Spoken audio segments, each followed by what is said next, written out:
Hello art students, the purpose of this video is to show you how to do something that's a little unexpected. We have some musicians in the background, but I'm sure we will be just fine listening to their music and listening to my directions. So when we think drawing, a lot of us think I need a white sheet of paper, but that doesn't have to be the case. We have a supply that is called they are called crayons, but they are called construction paper crayons. So here's how they look and work. All right, tilt you down. There you go. So first off, on first inspection, you can be like, Miss Russ, these do not look like happy little crayons. I do not want to use these on my picture. They're going to look terrible. But give them a chance, because here they go. You're going to take a colored piece of construction paper, and then you can use marker, you can use pencil. You want to use something to go ahead and draw out your plans.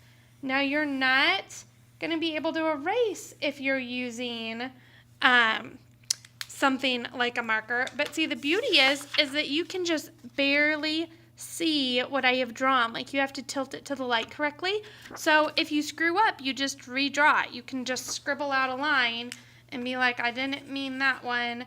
I meant this one, and it will be fine. Oops, see, you can't see it because the crayon's going to go right over top.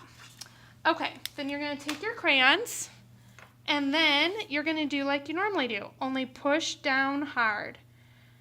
And you are going to notice that the lighter crayons are going to pop. So on white paper, you're used to lighter crayons kind of matching the paper, but this is going to be reversed, right? Because I have a white crayon and the opposite is black, so therefore the white is really going to stand out. First, if I went to this blue, which normally on a white sheet of paper that would stand out, here you're going to notice that it pops out a little, but it also kind of sinks into the paper.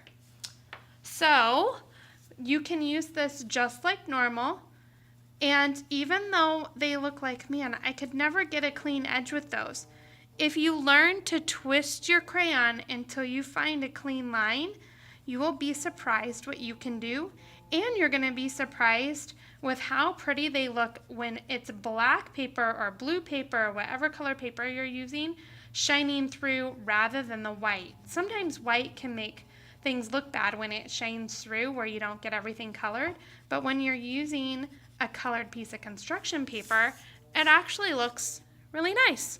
Okay, the other thing you can do with these is to use texture plates. These plates go underneath your drawing, and they allow you to color something in just like you're used to, but when you push hard, get my hand out of the way so you can see, they put down whatever the texture is of the plate. And the beauty of this is it can provide a lot more interest to have a space filled in with a texture plate than to just have it colored in. With that, I hope that you enjoy experimenting and trying out the construction paper crayons and being willing to use a colored sheet of paper rather than a white sheet of paper. Sometimes our eye likes things that are unexpected, and this is a great way to make your audience want to take a look at your art. Bye!